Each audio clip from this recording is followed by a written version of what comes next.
Amigos de Expreso de la Razón, bienvenidos a un nuevo episodio de Tertulia, este programa en el que usted sabe que dialogamos y conversamos sobre los temas más importantes en la vida pública de Tamaulipas. Empiezo por saludar a mis compañeros. Mario Flores. Mario. Miguel, Pedro. Oye, Miguel, siempre me ha sorprendido que dices el mismo inicio en todos y exactamente, o sea, no te equivocas. Y la verdad es que ya es una inercia, Sí. yo también me sorprendo ahí que me sale exactamente igual. Exactamente las mismas palabras. Alguna cosa mental está funcionando bien Saludos ahí. a los dos. Hablando de coincidencias, les presentamos el uniforme oficial de Tertulia. Mario Flores y yo, aquí estamos haciendo un contraste de damas chinas, ajedrez. Blanco con negro para En que se blanco y parezca negro. al mechón. Al mechón, ándale. Pues otra semana movida, otra semana con mucha información, esta vez muy diversa. Vamos a empezar con el tema que yo creo que está acaparando todos los reflectores en la agenda informativa, en las redes sociales, ni hablar, que es el desafortunado fallecimiento ocurrido hace ya una semana exactamente en Ciudad Madero de la jovencita Dafne Zapata en una escuela militarizada, la escuela militarizada Doenitz, que opera desde hace muchos años ahí en la zona conurbada, y donde esta niña murió en circunstancias extrañas. Hoy sabemos, de acuerdo con los avances de la investigación de la Fiscalía, que se trató de un homicidio, se está calificando de hecho como feminicidio, es decir, alguien habría asesinado a esta jovencita ahí al interior de la escuela. En la madrugada de este jueves se confirmó ya la detención de la primera persona involucrada, que se trataría de una auxiliar de la encargada de las alumnas en la escuela. Esto desde luego ha generado múltiples interpretaciones, cuestionamientos en redes sociales, cuestionamientos contra la Fiscalía General de Justicia, porque hay que decirlo también, pasó una semana para que ocurriera la primera detención. Se trata sin duda de otro caso que pone a prueba a esta nueva fiscalía, lo digo entre comillas, ahora bajo el mando de Jesús Gobea. ¿Tú cómo has visto este caso, María? Fíjate, Miguel, me ha parecido indignante el caso Dafne. Te soy sincero, hace días estaba viendo el noticiero de la mañana, parece el Azucena Uresti, y escuché la conversación que tuvo la mamá de Dafne con la periodista, y la verdad, hasta una lágrima se me salió al escuchar a la mamá y la desesperación que tenía. La verdad, es un caso muy lamentable que está pasando en México, y de acuerdo a los hechos que narra la mamá de Dafne, hay muchas inconsistencias en cómo se llevó a cabo el despliegue de Protección Civil, de la Cruz Roja, de las diferentes autoridades de la Secretaría de Seguridad Pública, de la Fiscalía y todas las que están involucradas, que hay muchas inconsistencias y muchas preguntas de por qué se hizo como se hizo y por qué las autoridades tomaron las decisiones que tomaron. Y todas estas inconsistencias lo que me llega a pensar es que qué pasa cuando no se hace tan público un caso de un asesinato o alguien que pues sea secuestrada o que de repente esté perdida, ¿verdad? Entonces, ¿por qué hay tantos abusos de autoridad por parte de las instituciones? ¿Por qué se cubren unos con otros? Nos deja pensando que el abuso de poder pasa más seguido de lo que pensamos, y realmente estos casos nos deben indignar a todos. Ya salió el secretario de Educación Pública de Tamaulipas a decir que no es cosa de la SED, de la Secretaría de Educación, y porque era un curso de verano. Entonces, no está la escuela regulado en cuanto a, con la Secretaría de Educación, los cursos de verano. No sé qué legislación haya detrás, pero debiese de haber algo para poder respaldar a estos cursos, porque con qué confianza los padres van a empezar a llevar a sus hijos a escuelas de verano. Ahora que ya detuvieron a una persona, pues será realmente la que hizo hizo que Dafne falleciera, o es un sistema en el cual se están cubriendo unos con otros y están poniendo un chivo expiatorio para hacer llevar a la justicia. ¿Por qué? Porque a lo mejor esta persona que están deteniendo solo cumplía órdenes de alguien más. Yo rescato una frase de uno de los altos funcionarios del gobierno, de la presidenta Claudia Sheinbaum, que dijo hace unos 10 años, y decía que uno de los primeros síntomas de un Estado ausente era contemplar en las calles, en espacios públicos, cubetas y conos, delimitando espacios de estacionamiento. Era una frase muy profunda, aunque parezca muy simple por la permisividad, por la ausencia de las autoridades en la supervisión de algo tan básico que es la delimitación de un espacio público. Ahora aterricémoslo y en el contexto de que están en el poder, de lo que está sucediendo en el país. Yo creo que eso es una muestra, por ejemplo, de por qué la delincuencia organizada hace lo que quiere. De que estén sucediendo situaciones como lo del huachicol fiscal, la impunidad que diariamente vemos desde el aparato gubernamental, la burocracia, que ya le llamamos así a burocracia, que es la lentitud en la resolución de una mujer embarazada en el IMSS, de un niño que se rompió un brazo, que lo llevó su papá a un hospital público, de los jóvenes que no pudieron acceder a la universidad, etc, etc. Hay muchos casos de un Estado ausente, de un Estado que no está cubriendo las necesidades de la ciudadanía, porque al final se dice que el único objetivo del Estado es el bien común. En el caso de la escuela Donitz, pues no creo que tuviera poco tiempo, no creo que haya sido una escuela organizada este año o este mes. Se ve que era una escuela que ya tenía sus años y que ya tenía y tenía un prestigio además. Extrañamente tenía un prestigio de hacer lo que terminó haciendo en exceso, de poner al límite a los jóvenes, al límite físico y al límite psicológico, sin ninguna autoridad de salud que lo regulara, sin ninguna autoridad de educación que lo regulara, sin ninguna autoridad de la Secretaría de Gobierno, porque la Secretaría de Gobierno debería ser la principal responsable de revisar este tipo de situaciones. Protección civil. Protección civil, el Ejército Mexicano, Secretaría Seguridad del Pública. Trabajo, Hay muchas fallas sistemáticas, hay muchas fallas de origen del Estado y terminó en un feminicidio, pero yo también me atrevo a decirlo como debe de ser, en un infanticidio, que fue la muerte de una niña. Sí. Dafne era una niña y hay que contemplarla como tal. Entonces, estamos entrando dos categorías graves, catastróficas y trágicas. ¿Qué está pasando? ¿Por qué el Estado no puede hacerlo? ¿Será porque en los puestos hay gente incompetente? ¿Será que porque en los puestos intermedios o más bajos hay acomodados?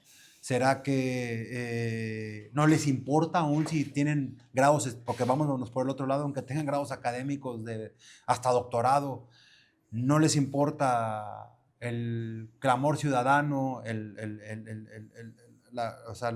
bien común, el bienestar de la ciudadanía? Y curiosamente, en un gobierno, en los 3 niveles, que se supone que es la principal noción de gobernanza, es el bienestar. Que la principal protección es al pueblo, al sabio pueblo, a la ciudadanía. El humanismo. Del humanismo. Y en la era del humanismo hay una escuela que tiene el nombre de un alto mando del nacionalsocialismo alemán. Y por cualquier arista que veamos este caso, hay una falla muy grave del Estado, desde antes de que Dafne llegara ahí, cuando Dafne le pasó todo lo que le pasó, después de que a la mamá que le entregaron el cuerpo, la reacción de las autoridades, porque la Fiscalía General de Justicia del Estado, ¿cómo decirlo?, se gana un premio por su lentitud y su falta de operación. Y veamos qué sigue. El Mante ayer, la ciudadanía salió Protesta. En protesta, pero llena de coraje, enardecida, es la palabra enardecida, por lo que pasó con una menor de edad y mujer en un país en el que diariamente se matan a muchos niños y se matan a muchas mujeres. Y yo rescato esa frase que dijo ese alto mando, ese alto funcionario de la presidenta Claudia Sheinbaum, que sin un aspecto tan básico, que por ejemplo si aquí salimos tal vez lo vamos a ver, de ver un cono, una cubeta en una banqueta, es la primera evidencia de que tenemos un Estado ausente. Normalizamos tú, Miguel, que conoces la escuela, digo, que eres de allá del sur del estado. Es una escuela que tiene ya muchos años operando, famosa relativamente. No estaba en ese lugar en el que ahora ocurrió lamentablemente lo de Dafne, estaba en otra zona también de Ciudad Madero, donde tenía muchos años operando. Famosa por recibir a chicos con problemas de conducta o algunos problemas, pues quizás de personalidad, ¿no? Yo leía por ahí que la intención de meter ahí a Dafne era ayudarla como a ser un poco más, como madurar, no sé, estoy especulando. Sea como sea, me parece que visto lo que estamos conociendo de esa escuela, lo que ocurría ahí al interior, nos da un ejemplo de esto que dice Pedro. Fue necesario que pasara una tragedia de este tipo para que alguien pusiera atención a los horrores que ahora están denunciando jóvenes que habían salido de ahí y a los que nadie les había prestado atención porque ya lo habían dicho.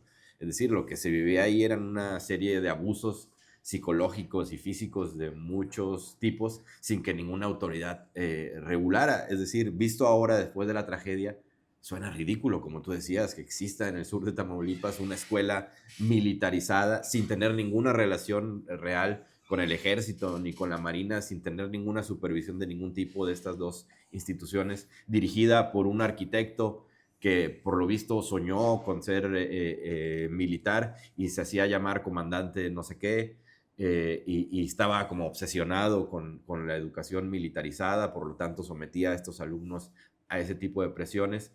Por otro lado también vemos pues la desafortunada situación que evidentemente viven muchas familias que por diferentes circunstancias son orilladas o les parece que es necesario que sus hijos acudan a este tipo de instituciones. En fin, por donde se le vea, me parece que sí habla de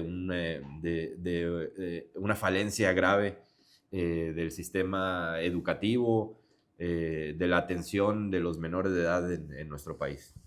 Sí, la verdad es lamentable todo lo que está sucediendo y en cualquier parte del mundo donde haya crimen organizado, violencia o delincuencia en general, es porque existe una ausencia del Estado.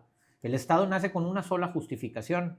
La justificación de ser del Estado es la seguridad de la gente que vive en él. Si no te puede garantizar la seguridad, es un Estado que ya perdió su justificación de ser. Entonces, realmente lo que estamos viviendo y lo que dices tú, Pedro, del cono, pues en realidad empezamos a normalizar tantas cosas que están mal, como cuántos alcaldes, gobernadores, diputados, senadores no llegan con una mano adelante y otra atrás a sus puestos de elección popular y salen con cientos de propiedades o con muchas propiedades. Y ya está normalizado, porque hemos normalizado desde frases como el que no tranza no avanza o robar, pena es robar y que te cachen. Hemos empezado a normalizar en la cultura mexicana ese tipo de frases que están mal de origen, y si estamos normalizando eso, significa que pues lo aceptamos. Entonces, eso no debiese pasar a toda luz, y a mí lo que me preocupa es que se tenga que llevar a la opinión pública las cosas para que las autoridades hagan su trabajo por el cual fueron electos o por cual los pusieron ahí. Si para empezar no cumplen ni con las descripciones de puesto, la mayoría de casos, imagínate, en general en México, no hablo solo del estado de Tamaulipas, tú para ser fiscal tienes que cumplir con cuatro cosas que te piden. Ser mexicano, yo creo que es muy básico. Sí, imagínate si no. Tener más de 35 años, muy básico. No tener antecedentes penales y ya, Y el otro no me acuerdo, pero también es algo así de Y aunque básico. pareciera mentira, algunos fiscales batallan con ese último, con ese último requisito. Entonces, es muy fácil poder acceder a, pues, el propio Ulises Lara, que acaba de renunciar a la Fiscalía de Asuntos de Gravedad en la Ciudad de México. No era ni abogado y apareció el título un día después o un día antes de que fue electo como fiscal. Y el cuarto punto era haber sido ser abogado, ser licenciado en Derecho. Entonces, realmente son cosas que México mágico solo pasan.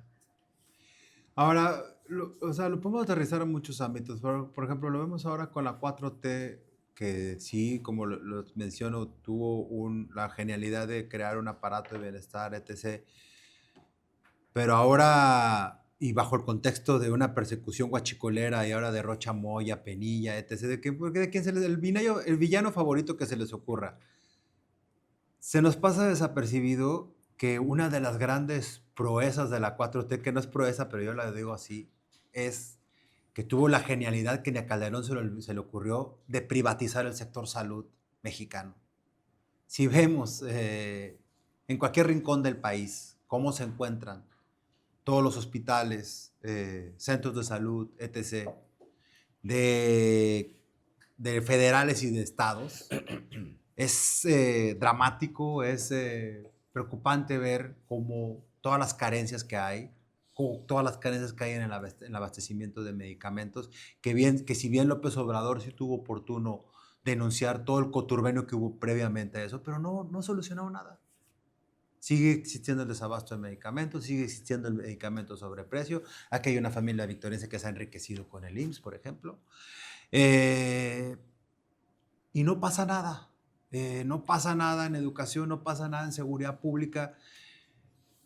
Y vemos este caso, el de Dafne, que nos demuestra que a pesar de toda la parafernalia política que nos vende toda la partidocracia, muchas cosas del país siguen igual y empeorando.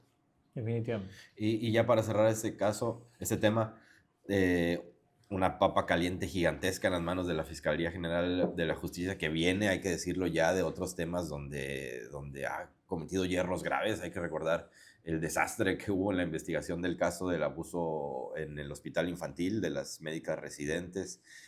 Ahora mismo queda esta impresión de que pareciera que es necesario que una madre haga este nivel de manifestaciones para que se acelere la investigación. Tan es así, yo ayer revisaba las redes sociales cuando se dio a conocer esta primera detención de esta mujer que se trasciende, es auxiliar de quien es la verdadera responsable ahí de las alumnas en la escuela. Es uno de esos casos en los que ya la opinión pública no va a creer nada de lo que presente la autoridad. Es decir, ya la versión actual, que la opinión de las redes sociales es que se trata de un chivo expiatorio.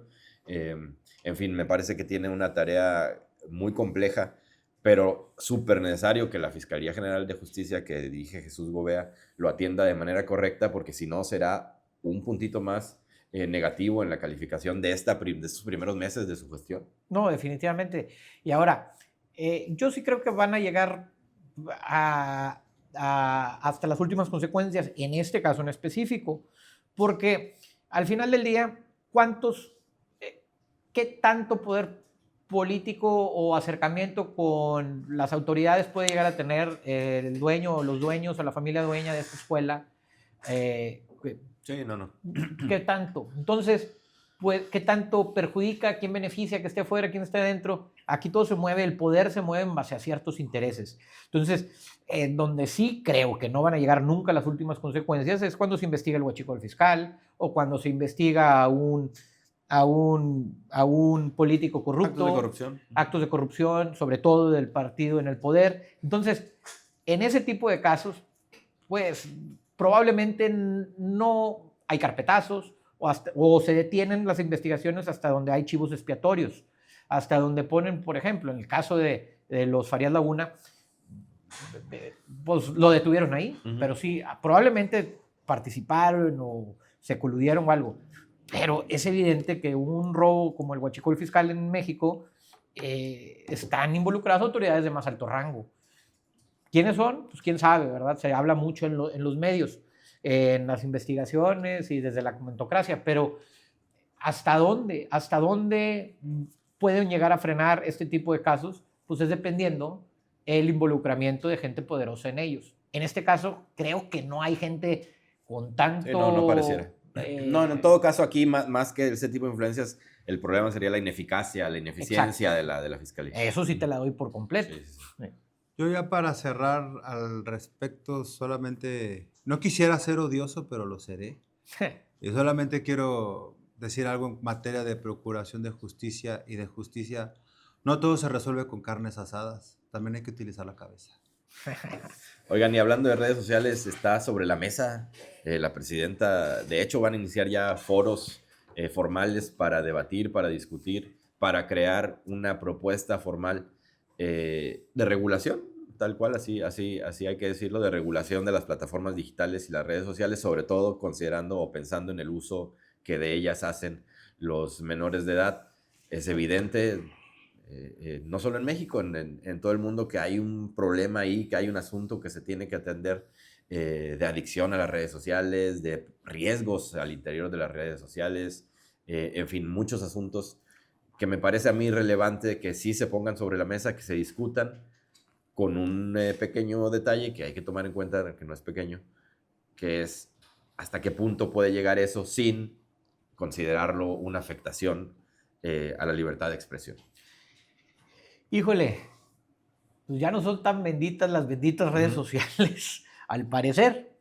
8 años después de que inicia el gobierno de la Cuarta Transformación, que llega en gran parte a ganar el poder por las benditas redes sociales, dicho por el padre fundador de este movimiento, Andrés Manuel López Obrador, lo dijo incontables veces. Ahora se pretende limitar ciertos contenidos en las diferentes redes sociales que hay, que podemos acceder a través de nuestros dispositivos electrónicos. A ver, es un tema de debate, lo admito. ¿Por qué? Porque hay muchas mentiras, hay muchas falacias, al final del día las redes sociales están guiadas por el algoritmo y campañas el algoritmo, de odio. Hay muchas campañas de odio. En el algoritmo también, pues, ¿quién programa el algoritmo?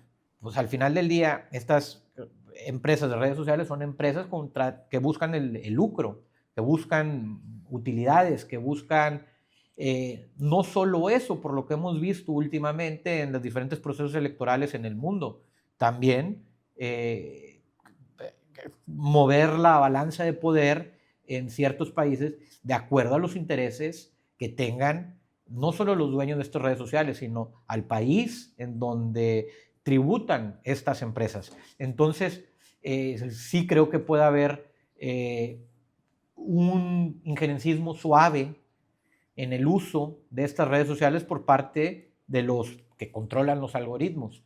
Sin embargo, por el otro lado, también, como dije, ya no son tan benditas las redes sociales. ¿Quién va a decir qué está bien y quién no? ¿Mario Delgado? ¿Marx Arriaga? ¿Claudia Sheinbaum? ¿Merino? ¿Quién es el que va a decir qué sí es verdad y qué no? ¿O qué se puede politizar y qué no? ¿O de qué tema se puede hablar?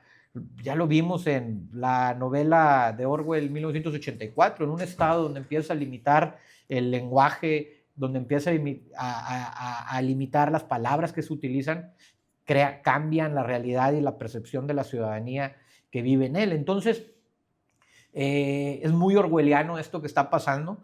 Sin embargo, es un punto una cuerda muy floja que se está tocando al abrir este tema. No es el primer país que trata de hacerlo. Hace 2 años Estados Unidos hizo una guerra contra la empresa de TikTok, esta Binance, algo así se llama, que era una empresa china y querían que la compraran. Al final del día, el que quedó dueño de TikTok es un empresario israelita. Entonces, ¿por qué tanto interés en limitar el acceso o qué contenidos haya? Lo hizo Estados Unidos. China tiene una aplicación que se llama WeChat, que todo se hace a través de esa aplicación.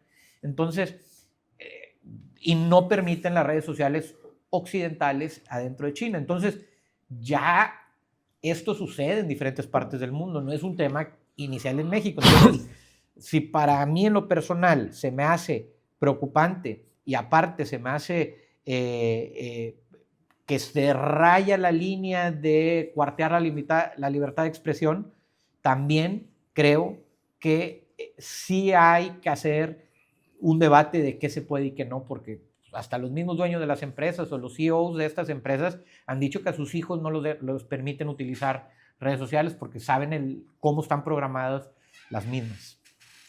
Yo creo lo siguiente y me voy a especificar principalmente en una red social como Facebook y lo voy a dar en un ejemplo hiperlocal. Digamos que yo me peleo con Mario. Nos agarramos a palabras, nos enojamos y Mario me hace un Photoshop del copete Canoso con el copete de Peña Nieto y lo publica. Pone Pedro. Le pone $1 millón de pesos asesorado por los comunicólogos y mercadólogos especialistas en bolsear, digo, en si asesorar, en asesorar a los políticos victorenses. Me sube. Eso es libertad de expresión. Pero si le agrega el texto que yo soy un asesino serial o que, no sé, soy pirómano o algo así, pues ahí está incurriendo en una falta.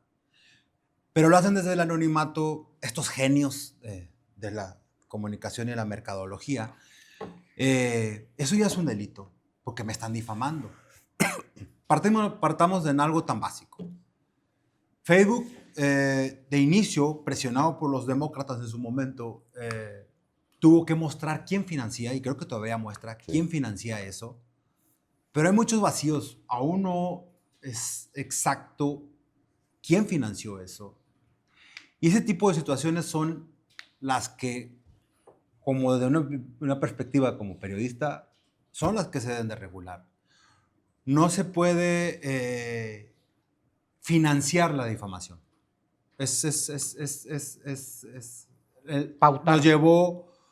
Nos llevó 20 años, 30 años en el país y en gran parte del mundo para que la prensa convencional fuera regulada, que ya el periodismo de investigación, que la información ya basada en documentación, en hechos y no en rumores. Llegamos los medios a ese nivel, los que pudimos, y ahora desde las redes sociales, esos mercadólogos, comunicólogos, pautan 20,000, 30,000 pesos para denostar a una persona sin ninguna evidencia clara de lo que están haciendo. Ese es un ejemplo hiperlocal. Lo que dije que pasó entre tú y yo, pongamos el nombre del aspirante actual, porque han aparecido todos, y exfuncionarios, funcionarios en activo, etc. Más allá, a mí mi preocupación eso, más allá de la difamación, que es muy grave también, es ¿a dónde se va el presupuesto público? Ahí están las empresas, en el ayuntamiento, en otras dependencias, en el gobierno federal.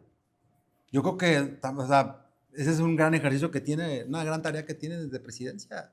Purgar eso desde inicio de ellos. ¿Por qué? Porque esto está alimentando a lo que actualmente le llamamos posverdad. ¿Qué es la posverdad? Lo vamos a resumir con una frase muy popular. Una mentira dicha muchas veces se convierte en una verdad. Eso es la posverdad. Y eso es lo que está combatiendo la presidenta Claudia Sheinbaum, que los morenistas también lo hacen y recurren en eso frecuentemente. Y hay otro tema que, eso se los dejo abierto a ustedes a debate, que es el tema del algoritmo. El algoritmo no lo controla la presidenta. El algoritmo no lo controla ni Trump.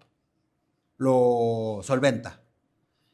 Pero lo controla un grupo de personas que tú no sabes cuáles son sus fines, cuáles son sus ambiciones, etc. Y eso sí es preocupante, porque nos están, de cierta forma, alterando la realidad. Fíjate que yo ese tema quería tocar. Me parece que es buen momento de reflexionar sobre eso, que nos estamos empezando a dar cuenta, algunos desde hace mucho supongo, pero en el grueso de la población, desde precisamente esto, que finalmente lo que nosotros vemos en redes sociales es lo que alguien quiere que veamos.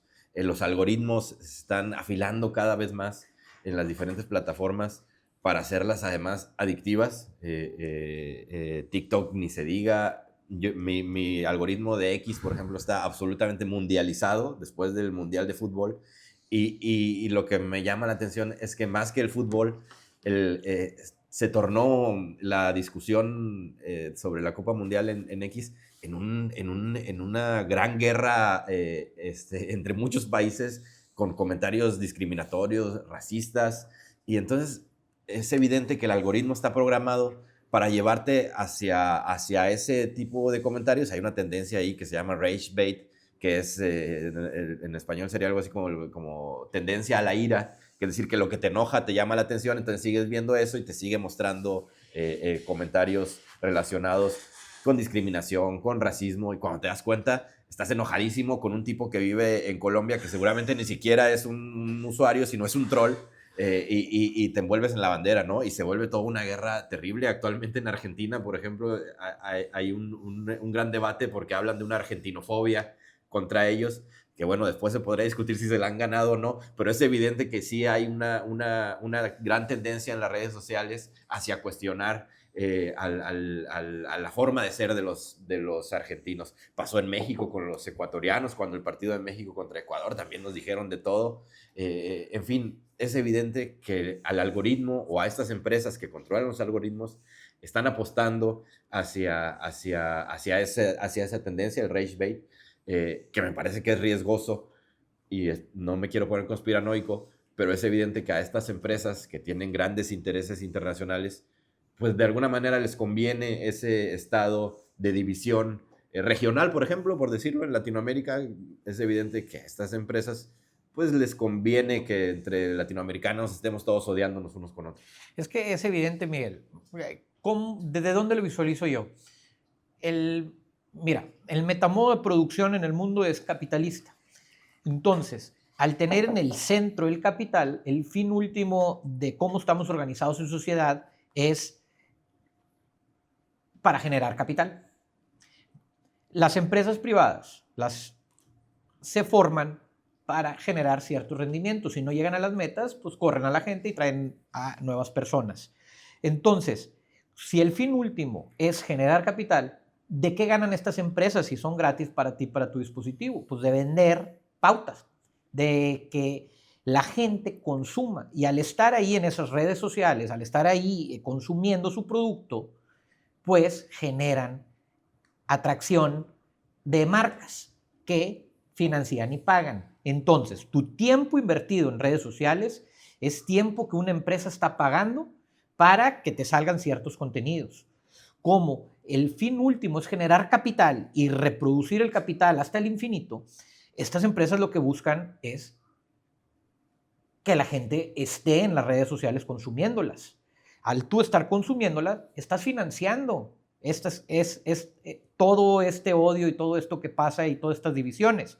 Ahora, por más que se quiera regular, no se dan cuenta los políticos que ellos mismos, pautando sus redes sociales, están financiando ese injerencismo que dice que viene desde otras partes.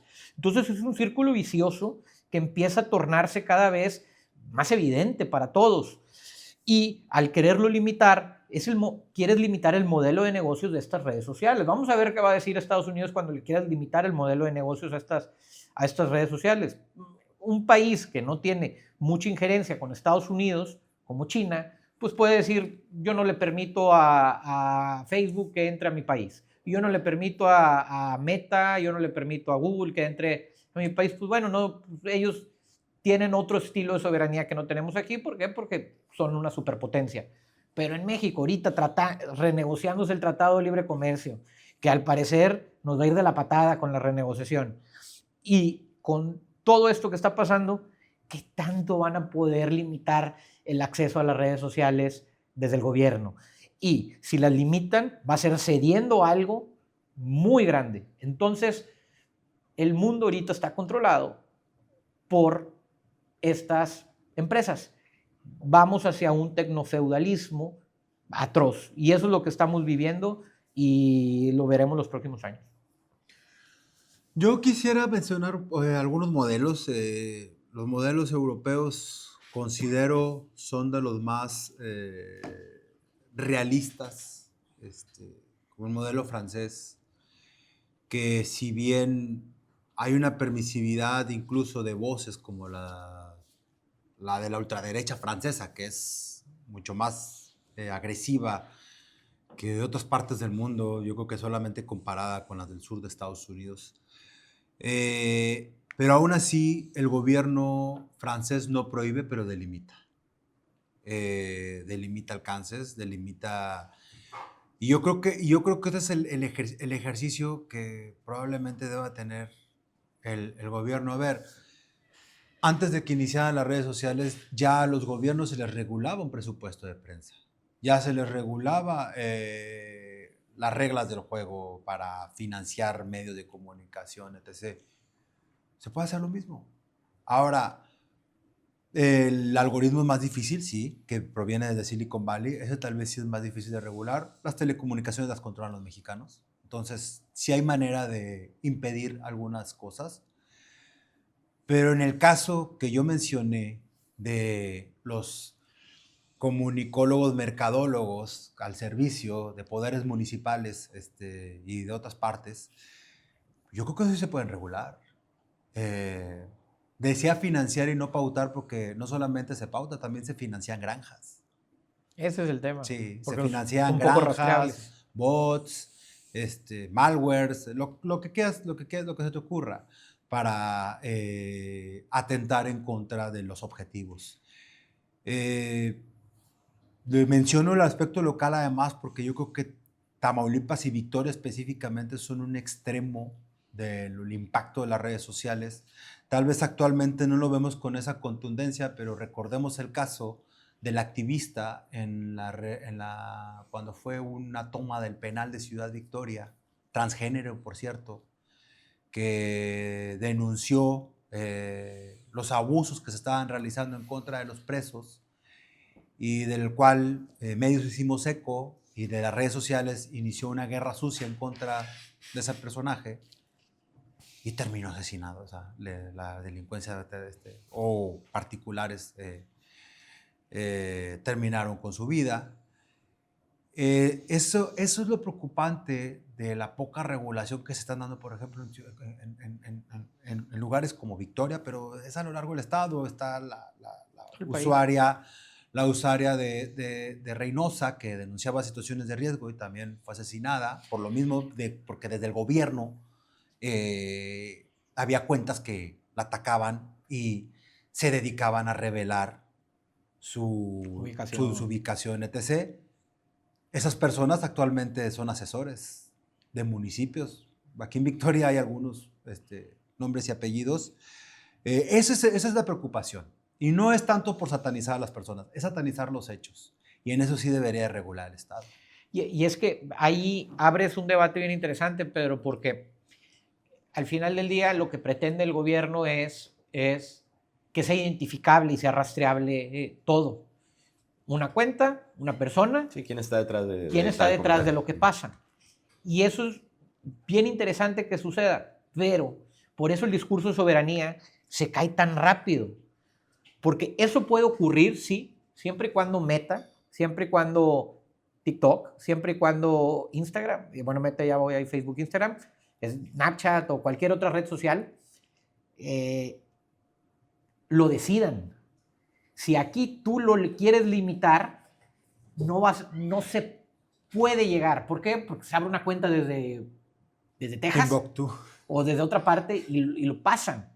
Es apenas las empresas, en la toma de decisiones de estas empresas, donde se puede limitar. En cualquier otra parte del mundo que se quiera limitar la información como se maneja en estas redes, es cuartear la libertad de expresión, porque simplemente van a ser un caldo más grande, porque desde fuera del país pueden pasar cualquier cosa.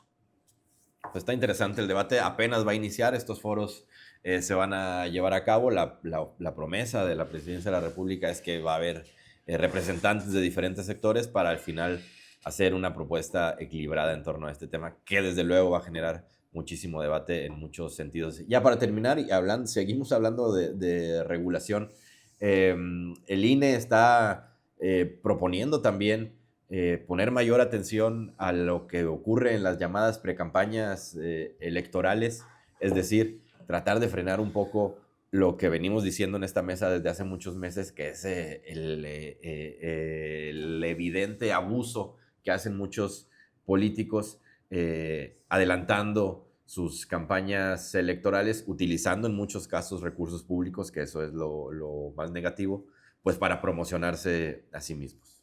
A ver, ya todas estas reglas, a mí, leyes, reglamentos, formas de cómo establecer las campañas electorales en México ya dan risa, nadie las respeta. El problema no es que existan las leyes, el problema es que no se cumplan estas mismas leyes.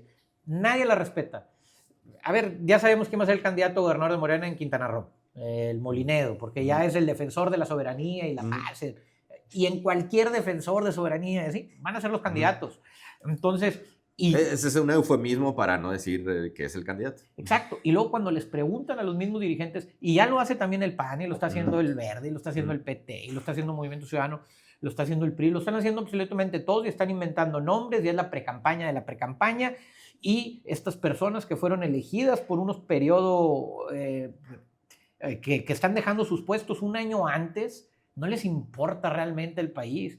Toda persona que pida licencia un año antes de la elección posterior, no le importa el país. Va a ir a pedir tu voto cuando está faltando un año al puesto al que fue contratado. Entonces, o contratada. Entonces, realmente son puras tonterías esto que hacen porque nadie respeta este tipo de leyes. Están haciendo precampañas de precampañas. Ahora, en este momento, como no es todavía no inicia el periodo electoral, pueden gastar lo que quieran porque no hay fiscalización en estos momentos. Entonces, van a defender la soberanía o van a defender lo que quieran defender, realmente que se pongan a trabajar y que mejor se vayan a sus trabajos por los que fueron contratados. Eso es lo que quiere la ciudadanía. Pero no, la primer parte del trabajo, después de que son electas estas personas, cuidan su imagen y luego la fortalecen yéndose a campo, a territorio. Pero, pues, ¿y luego? ¿Y legislación? Y para los que son diputados o senadores, administración, los alcaldes que empiezan a pedir licencia o demás. Entonces realmente es nada más vendernos pan y circo y no les importan en absoluto a estos políticos seguir trabajando por el bien de México. Lo único que le importa es conservar el poder y su siguiente puesto político. Yo recurro a la frase también nuevamente ahora sí del extinto tamaulipeco, odiado o no, matamorense, Marco Bernal, sobre pues todos sabemos de sus proezas y excesos.